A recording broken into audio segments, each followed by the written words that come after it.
Bueno, muy buen, ok. Bueno, muy buenas tardes, noches y día, querido profesor Elkin Navarro. Hoy en compañía con Nata del Duarte, Gustavo Cueto, Ana Carolina Vargas, Camila Castro y mi persona Alexander Vargas, estudiantes de segundo semestre de la Facultad de Medicina en la Fundación Universitaria San Martín. Vamos a exponer o a sustentar un tema muy importante en biología molecular y funcional conocido como patogenia molecular de virus, bacterias y parásitos. Puedes proseguir aquí. Bueno, entrando antes de pues, materializar como tal este tema importante, reconocemos que la patogenia molecular, básicamente de virus, bacterias y parásitos, se refiere a ese estudio mediante los cuales se logra hacer un análisis de los diferentes mecanismos infecciosos, las diferentes funciones fisiológicas celulares que cumple cada uno pues, de estos patógenos, de estos agentes patógenos que son capaces de causar diferentes enfermedades en el organismo. Reconocemos que cada pues, tipo de patógeno, cada agente específico tiene diferente tipo de estrategia, valga la redundancia, para poder como tal invadir, replicarse y causar daño dentro del huésped. Por ende, es muy necesario este estudio, ya que pues permite ver la forma en cómo pues va direccionado a lo que es la célula huésped y causar diferentes fisiopatología y diferentes complicaciones. Básicamente, hay que tener en cuenta, ya entrando en contexto, los virus básicamente se definen como organismos intracelulares obligados que son capaces de infectar células huésped para replicarse. Se reconocen como organismos obligados porque es que tienen esa necesidad de replicarse y ellos como tal utilizan su material genético, en este caso puede ser un ADN o un ARN, con el fin pues de tomar todo el control de lo que es la maquinaria celular y producir copia de sí mismos. Por consiguiente, las bacterias, bueno, cabe destacar que existen diferentes tipos de bacterias. Hay bacterias que son patógenas y hay bacterias que no son patógenas. Las bacterias, en este caso, nuestro estudio focalizado, pues las bacterias patógenas que básicamente pueden producir ciertas toxinas, provocar inflamación, desencadenar una gran cantidad incluso de respuestas inmunitarias que afectan como tal la fisiología o el equilibrio dinámico del organismo. En este caso, incluso también las bacterias no patógenas, las que hacen parte pues, de lo que es la microbiota intestinal y pues pueden haber incluso alteraciones. Más adelante, pues mi compañero Gustavo ahondará acerca pues, del estudio de las bacterias y su patogenia. Por consiguiente, en cuanto a los parásitos, hay que tener en cuenta que un parásito es un organismo que vive en o sobre otro, en este caso conocido como huésped, obteniendo nutrientes a expensas de él. Básicamente, los parásitos pueden ser de diferentes tipos, pueden ser protozoos, helmintos, ectoparásitos y etcétera. Ya entrando en contexto, me gustaría enfatizarme en virus. Ya posteriormente Gustavo explicará bacterias y asimismo Carolina parásitos. En cuanto a los virus, aquí tenemos unas características totalmente generales. Bueno, básicamente son entidades infecciosas, totalmente malignas, incluso de la palabra latín, su epistemología define lo malo, lo venenoso que son para el organismo. Poseen un solo tipo de ácido nucleico, no poseen organelos, están totalmente desprovistos de organelos, de sistemas enzimáticos y son parásitos celulares obligados. Bueno, básicamente su origen se remonta en diferentes teorías certificadas por la ciencia, en este caso son tres específicamente. Está la teoría de la regresión celular, que es la pérdida de genes a causa del parasitismo intracelular. Está la teoría del origen molecular celular, escape, bueno, escape pues de lo que es del material genético a partir de un organismo celular, plasmidos o transposones, la teoría de la convolución, lo cual pues fundamentan el origen de lo que son virus. Por consiguiente, estas son las características comunes de los virus. En este caso, aquí pueden ver que posee una cubierta protectora de proteína llamada cápside, que eso vendría siendo lo que son capsómeros, son proteínas que tienen una función como membrana, también un genoma de ácido nucleico, ADN o ARN mencionadas respectivamente dentro de esa cápside. También hay diferentes tipos de virus que poseen una capa de membrana llamada envoltura, algunos, pero no todos los virus, específicamente los que tienen esa envoltura se denominan virus, o sea, virus con envoltura y otros son virus desnudos, que no tienen esa membrana cubierta por oligoproteínas, diferentes proteínas que son indispensables para el virus. y espículas hay virus que tienen espículas para su posterior movimiento y bueno, hay diferentes funciones. Bueno, este es un proceso muy reconocido que se llama adhesión celular. Y bueno, aquí hay una característica general de lo que son los virus. Están los icosaédricos, los filamentosos, los cabeza-cola. Específicamente, esta morfología celular de este virus específicamente son para, en este caso, los bacteriógrafos, que son virus que infectan bacterias. Bueno, aquí podemos ver el mecanismo de acción, en este caso del virus. Bueno, aquí podemos observar, se ve en esta imagen, lo que es un virus. O sea, hay diferentes formas de entrada, diferentes estrategias. En este caso, en este virus hace primero tiene un pase, o sea, hay una atracción electroestática, en este caso del virus con la célula huésped. También puede entrar por diferentes tipos, por endocitosis, fagocitosis, y eso, o por atracción electrostática también. O sea, depende también del virus. En este caso, cuando entra, realiza lo que es la penetración, las proteínas, los receptores específicamente. O sea, va dependiendo del virus y va a penetrar, va a hacer esa adhesión. Por consiguiente, después esa cápside se separa y van a estar el ácido nucleico, y ese ácido nucleico se va a desenvolver y va a realizar todo el proceso tomando posesión de lo que es la maquinaria celular para poder crear copias de sí mismo y hacer lo que es un ensamblaje. Y ese ensamblaje se puede hacer una lisis que hace que se libere como tal esos virus, perdón. Y bueno, bueno, esto es algo que iba a hacerlo en clases sobre explicar cómo la adhesión en este caso del SARS-CoV-virus, porque nos queríamos enfocar en el SARS-CoV-virus. Básicamente hay que tener en cuenta que el SARS-CoV-virus tiene unas proteínas, bueno, el virus en su envoltura tiene unas proteínas llamadas spike.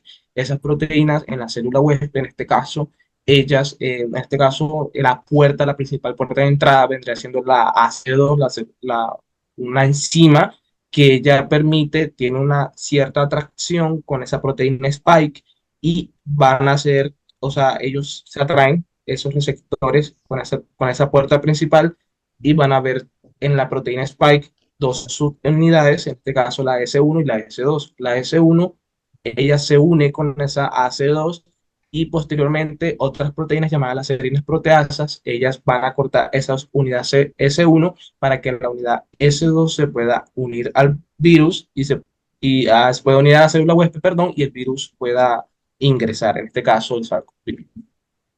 Bueno, hay una clasificación de los diferentes tipos de virus. Está adenovirus, arenavirus, coronavirus, enterovirus, filovirus, en gran cantidad. Y bueno, específicamente el coronavirus, ya para darle la palabra quisiera como tal hablar de la fisiopatología, la patogenia molecular que causa. Antes de darle la palabra a mi compañero Gustavo, podemos observar que el coronavirus tiene un material genético de ARN monocatenario, ataca a hombres, aves, roedores, y bueno, son una gran cantidad aquí están las patologías, pueden causar encefalitis porcina, bronquitis infecciosa aviar, entre otras.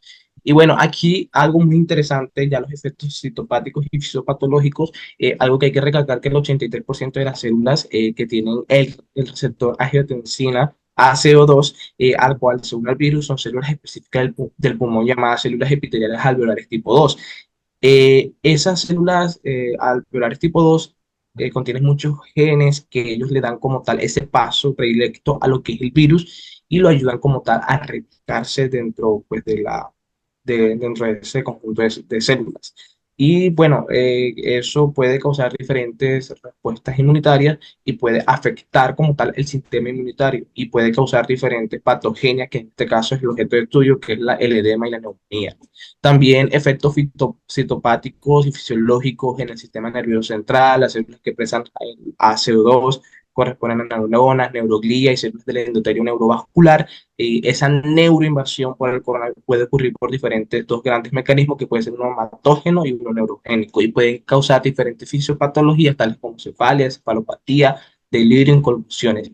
Y en cuanto al sistema endocrino, bueno, gracias al coronavirus, o sea, eso puede afectar lo que son las células betas pancreáticas, que son responsables de producir insulina y puede causar también problemas en el organismo, en el equilibrio dinámico criticalidad.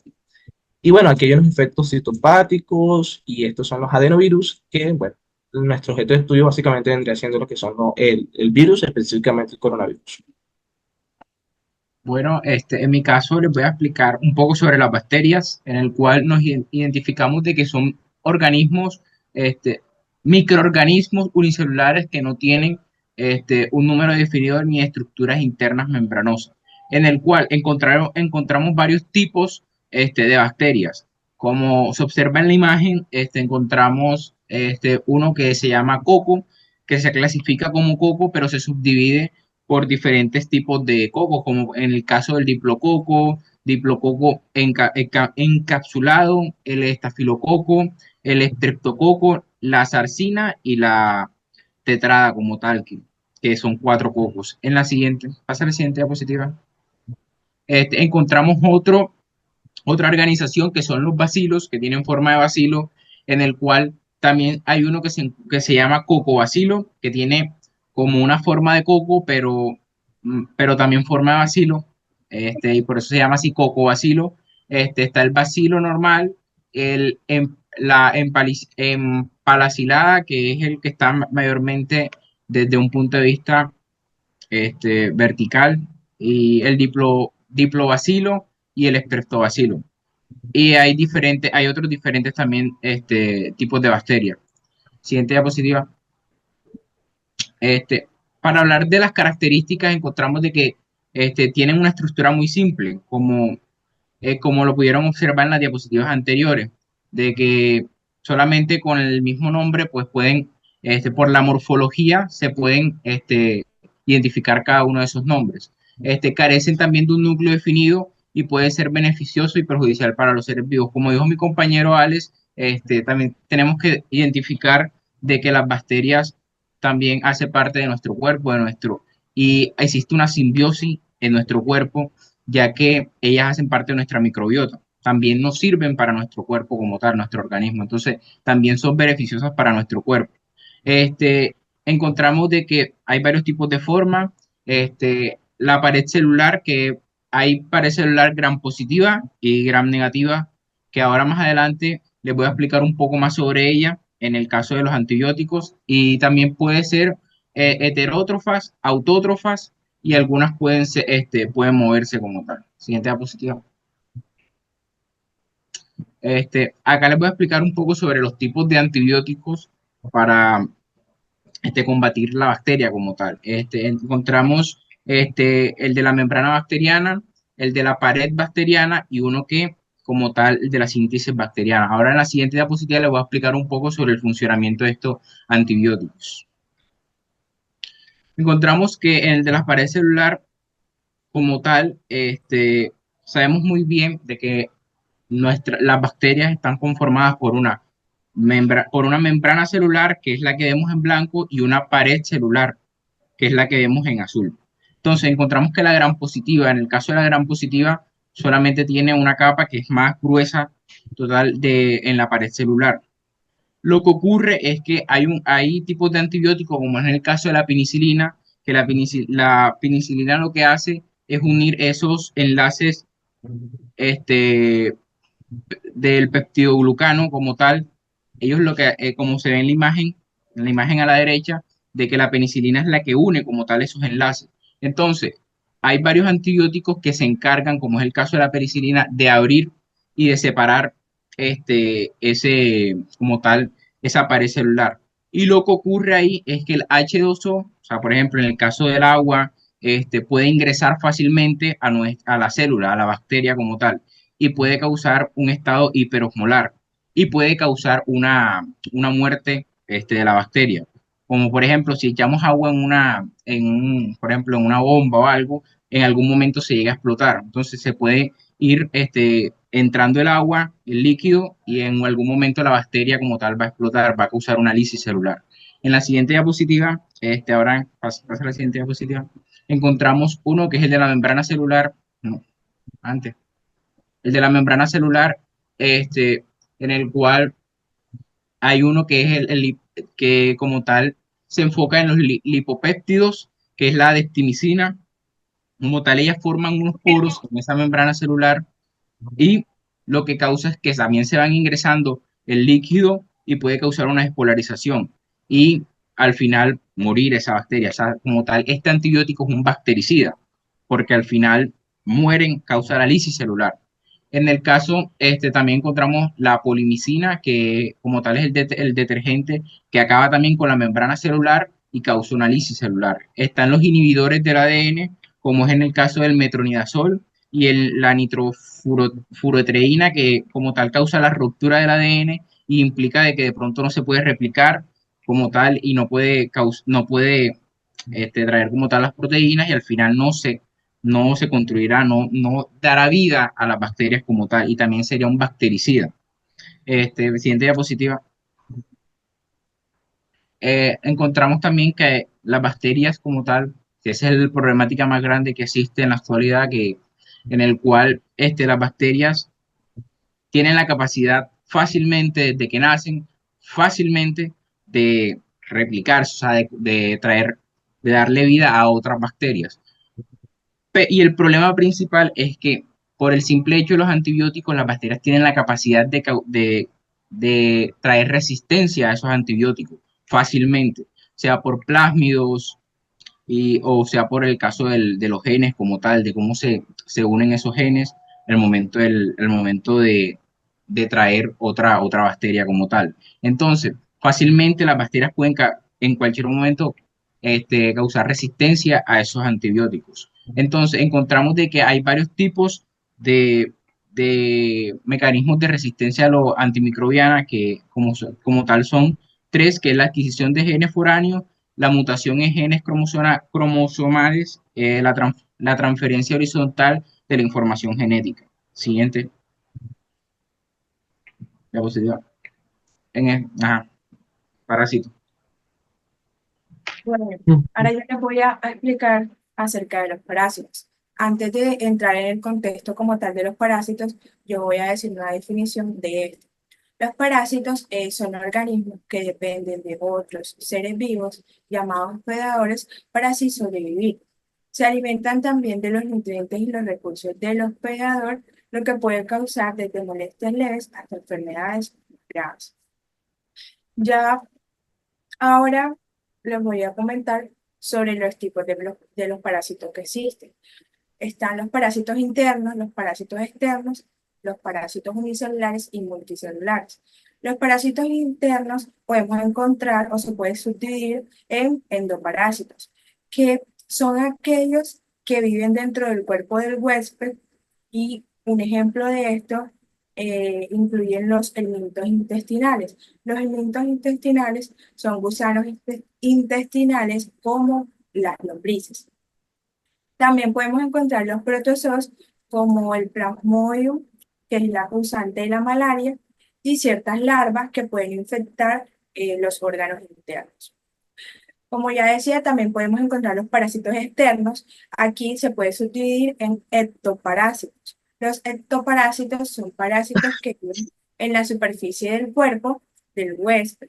Incluyen ácaros como los responsables de la sarna, las pulgas, los piojos y las garrapatas. También podemos encontrar, como lo decía anteriormente, los parásitos unicelulares y los parásitos multicelulares. Aquí podemos subdividirlos en protozoos. Los protozoos son organismos unicelulares que pueden ser parásitos. Un ejemplo de esto sería el Plasmodium, que como ya lo había dicho anteriormente, es la causante de la malaria, y la entamoeba histolítica, que es la causante de la mebiasis. También podemos encontrar aquí los helmintos, que son los gusanos parásitos multicelulares que pueden infectar a los humanos. Estos helmintos se dividen en dos grupos principales, que son los nematodos, que son los gusanos redondos, y los platelmintos, que son unos gusanos planos, como por ejemplo las tenias, los tenias y las lombrices intestinales. Pasar por. Bueno, aquí en la imagen pueden observar los 6 parásitos más frecuentes, que son las pulgas, las garrapatas, los gusanos del corazón, los ascaris, los anquilostomas y los tricúridos. Esos son los 6 parásitos más frecuentes, pero obviamente existen un montón. Pasar por. Bueno, el mecanismo de acción de estos parásitos como tal, eh, como primera instancia tenemos una adición y la entrada. Los parásitos primero lo que hacen es adherirse a las células del huésped y entrar en ellas, para así establecer una infección. Bueno, ellos pueden hacerlo mediante la producción de las proteínas de adhesión que se unen a unos receptores específicos en las células del huésped.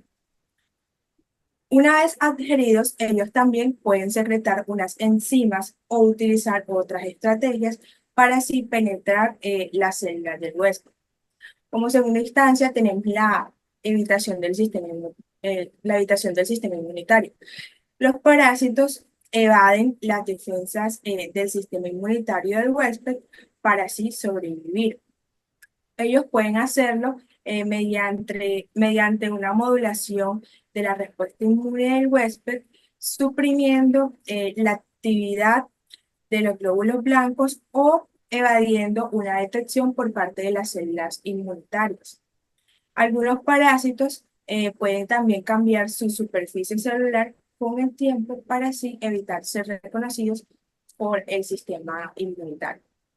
En tercera instancia, tenemos una manipulación del metabolismo y la fisiología del huésped. Una vez ya estos parásitos dentro del huésped pueden manipular el metabolismo y la fisiología del huésped para así obtener nutrientes y recursos.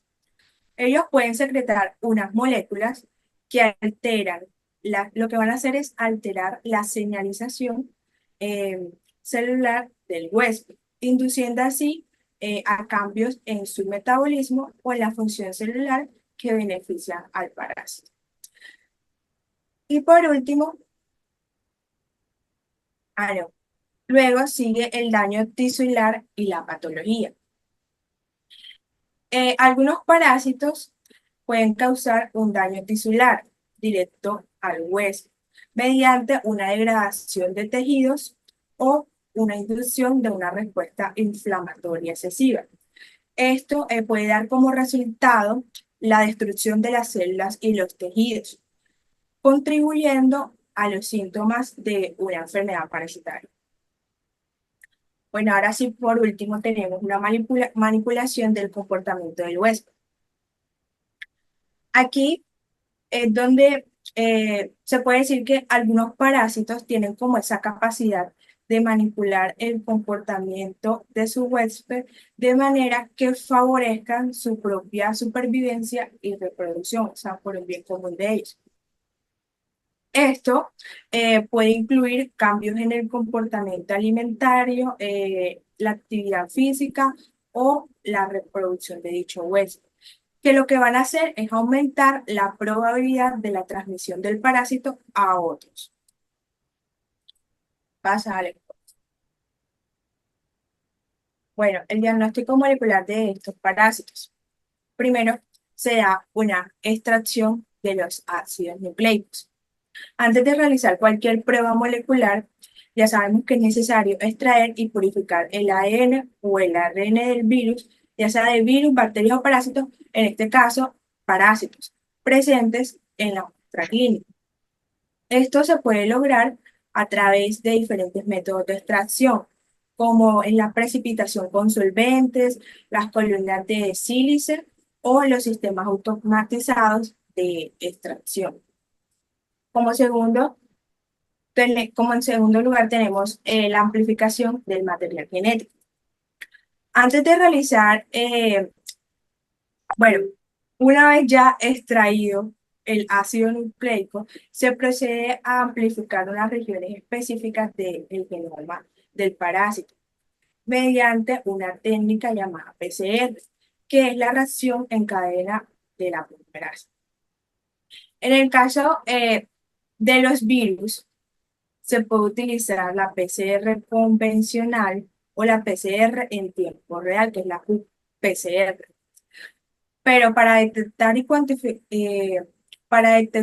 cuantificar la carga viral de estos. Pero para las bacterias, y en este caso los parásitos, se emplean unos cebadores específicos diseñados para las regiones conservadas de los ácidos nucleicos.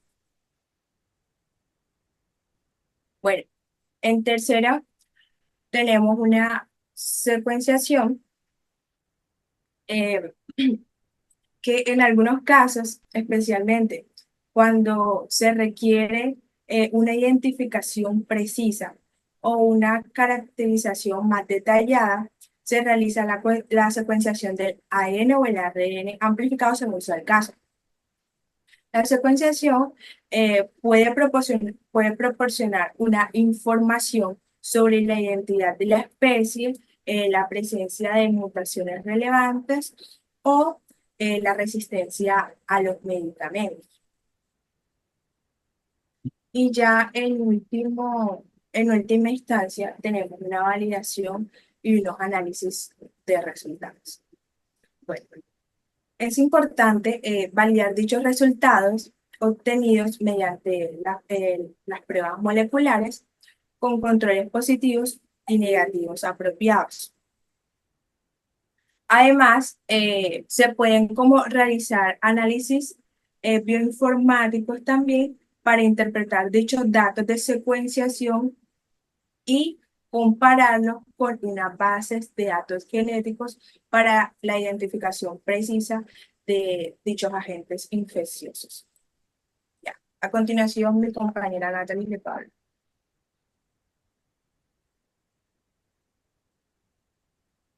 Natalie, puedes proseguir.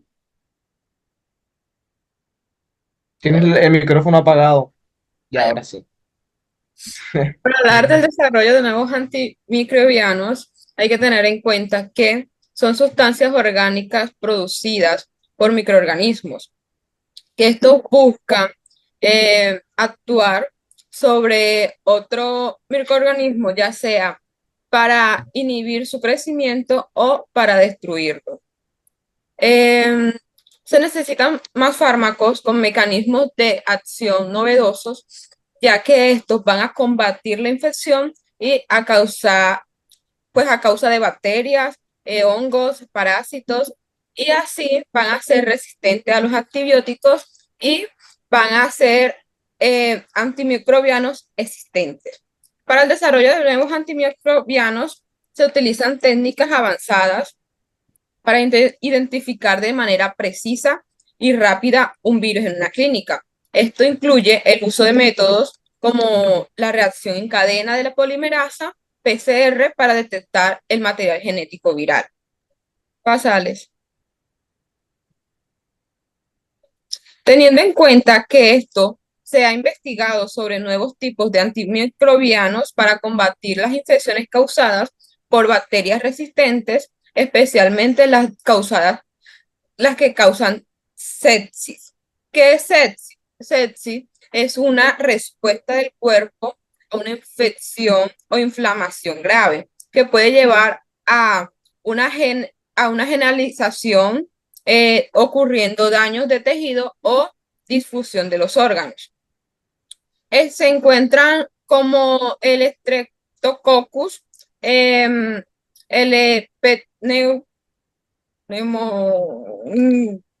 Ale, ¿me ayudas aquí con esta palabra? ¿Cuál? La que está abajo de Staphylococcus.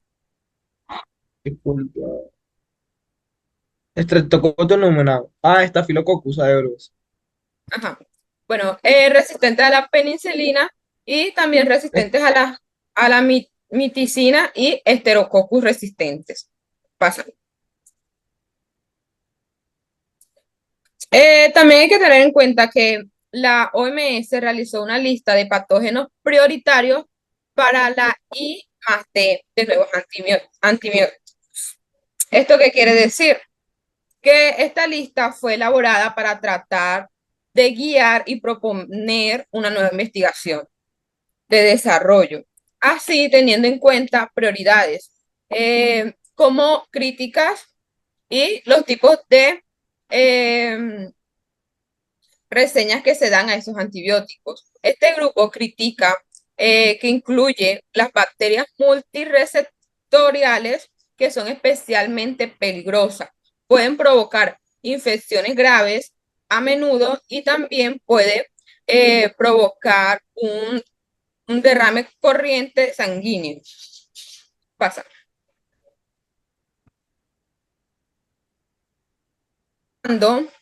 Como inhibidores la síntesis de proteica a nivel ribosomal, especialmente bloqueando la localización proteica por inhibición.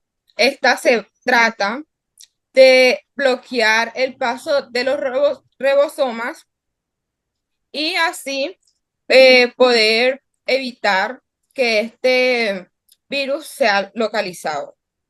Pasa.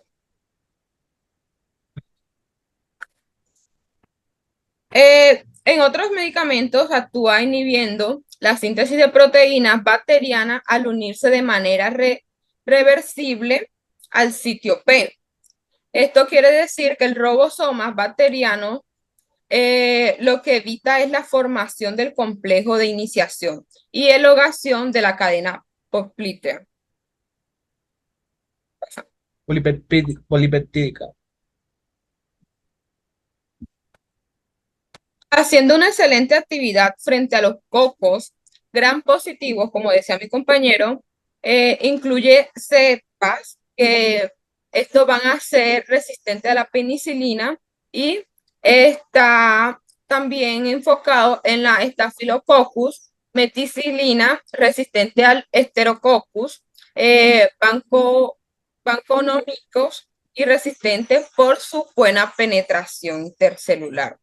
Muestra una potente acción contra la elogenación y la clamidia. Pasa. También podemos identificar que hay compuestos químicos o moleculares que pueden atacar de manera efectiva a los parásitos sin dañar su huésped. Estos nuevos fármacos antiparásitos pueden dirigirse a diferentes etapas del ciclo de la vida. Bueno, en el contexto de las aplicaciones clínicas, la comprensión de la patogenia molecular puede conducir al desarrollo de nuevos biomarcadores para el diagnóstico temprano de enfermedades, así también como a la identificación de nuevas dianas terapéuticas. Por ejemplo, la identificación de mutaciones genéticas específicas en ciertos tipos de cáncer ha llevado al desarrollo de terapias dirigidas que pueden mejorar pues significativamente los resultados para los pacientes. En cuanto a las perspectivas futuras, se espera pues que la patogenia molecular continúe desempeñando un papel crucial en la medicina personalizada, con avances en tecnologías como lo es la secuenciación de próxima generación y la biología de sistemas. Así los científicos podrán obtener una comprensión como más completa de las redes moleculares involucradas en las enfermedades. Esto podría llevar al desarrollo de tratamientos aún más específicos y pues más efectivos. En cuanto al desarrollo de las vacunas, la comprensión de esta patogenia molecular permite pues diseñar vacunas más efectivas y seguras. Las vacunas basadas en conocimientos moleculares utilizan antígenos específicos del patógeno o fragmentos de ADN, RNA para estimular una respuesta inmune dirigida contra el agente infeccioso, pues esto ha llevado al desarrollo de vacunas más seguras y eficaces contra enfermedades como el COVID-19, influenza y hepatitis B. Bueno, en este contexto, pues la patogenia molecular es fundamental para el avance de la medicina moderna y se espera pues que ésta continúe impulsando el desarrollo de nuevas aplicaciones clínicas en el futuro.